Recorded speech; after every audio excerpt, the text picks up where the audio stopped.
So, one thing that I encourage everyone to do if you use a SCATT electronic training aid for your dry fire is to occasionally look back at your previous training sessions just to compare the metrics and that kind of stuff, just to give you a sense of your overall progress. Okay, so for example, here's a recent session for offhand, standing position. And in this session, I shot a 98 for the first 10 shots and another 98 for the next 10 shots. And the metrics were about normal. So speed's around 500. And then this number here, this is the percentage of the time in the last second that was spent in the 10 ring. And it looks like that's around 70-ish%. This is 64, this is 69%. And then after that, I decided, okay, I dropped 4 points. I'm going to shoot 4 more 10s to kind of prove to myself that I can get 20 10s. So I did. Shots 21 through 24. I shot 4 more 10s. And then after that, I said, well, I'm just going to keep going because I want to prove to myself that even after 20 10s, I have more 10s left in me. So I shot more 10s. And then I just kept shooting more 10s. What's interesting here is you can see that the time, this is the aiming time. In this column, you can see the aiming time increased. I was getting tired. So it increased and my aiming time increased. I was getting tired. But these speeds over here, they stayed relatively consistent. Not only that, but the percent time spent in the 10 ring increased. So that's interesting. I don't know what to think of that. So I kept shooting 10s, and then I kept shooting more and more and more 10s until on the 38th shot, I shot a 9. So here's that 9. That looks like I was hanging out around here, the lower right, and as the reticle went into the X ring, it kind of just zoomed right out of there.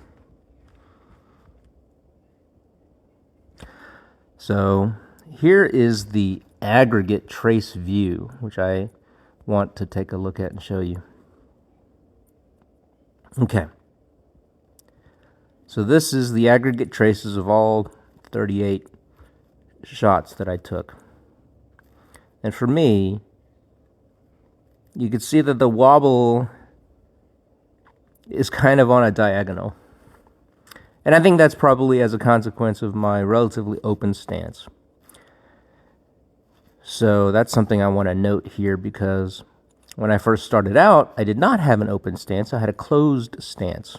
So my feet and my shoulders were not open to the target. They were more or less perpendicular, or even sometimes my feet might have been pointed away from the target. So just want to take a look at this overall picture. Burn that into my mind here as I switch to take a look at an old session. All right, let's go look at an old session. So that was February 2026.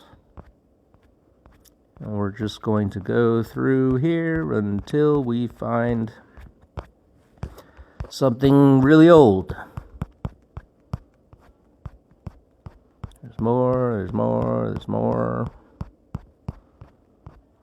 So I got my SCATT unit in 2023. Okay, so around June. So let's find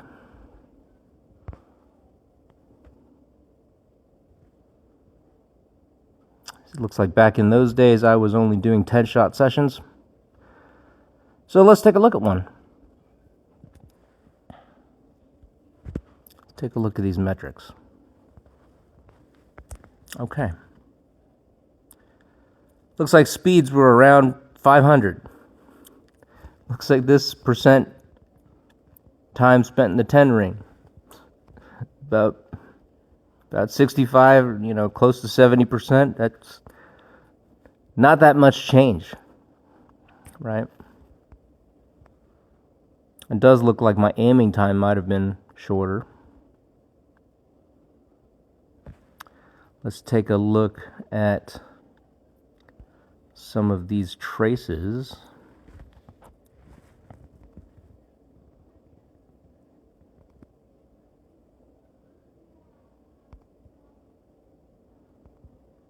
And let's take a look at the aggregate trace.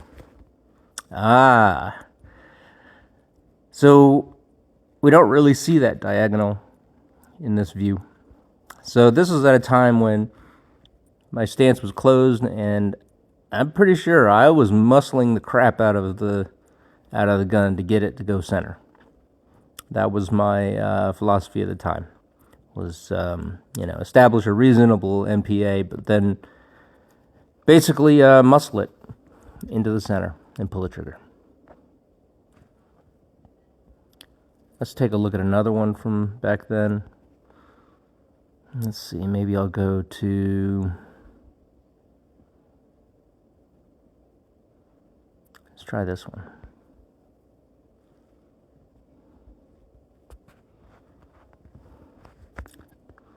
Speed's around 500.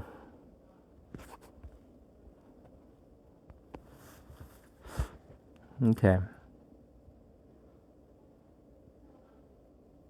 So actually we are seeing a little bit of a diagonal, even when I did have a relatively closed stance. So who knows? It's not quite as tilted. This is possibly when I started canting the gun. Of course, it would have been in the opposite direction, but yeah, there is a little bit of a diagonal to look at here. That's interesting.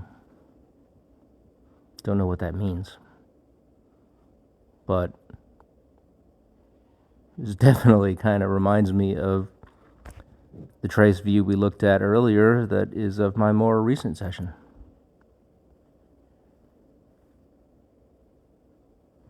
Let's take a look at another one. So right around when I legged out, let's see what this looks like.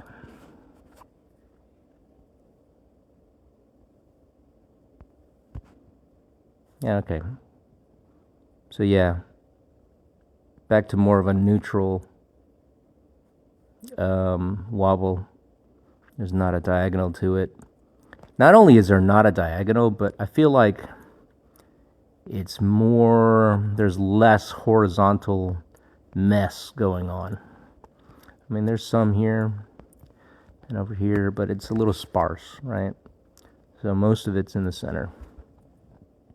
And just the way that my wobble has developed over time, so I feel like it's gotten a little flatter, but a little wider.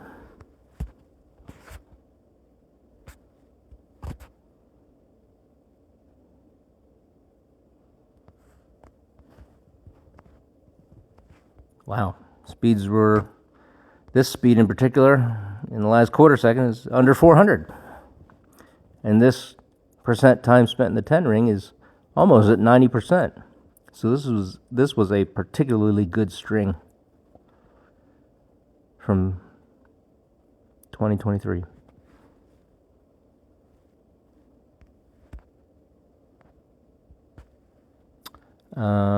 This would be interesting to see. You've got a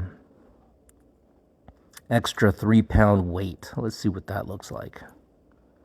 So I guess I added the lead weights to the A2 handguards. It does not appear to have improved the speeds. You know, it's kind of about the same. It's just not any better. Let's look at the trace view. And yeah, this kind of looks similar. It might be a little tighter. Just a little bit more. This is the spaghetti view. It looks like the spaghetti is a little more wound up in the center. Maybe that's good, maybe that's bad. Overall, don't think it made a difference in this case. All right, that's all. Just wanted to show y'all kind of what I look at, see over time, you know, how I've been doing.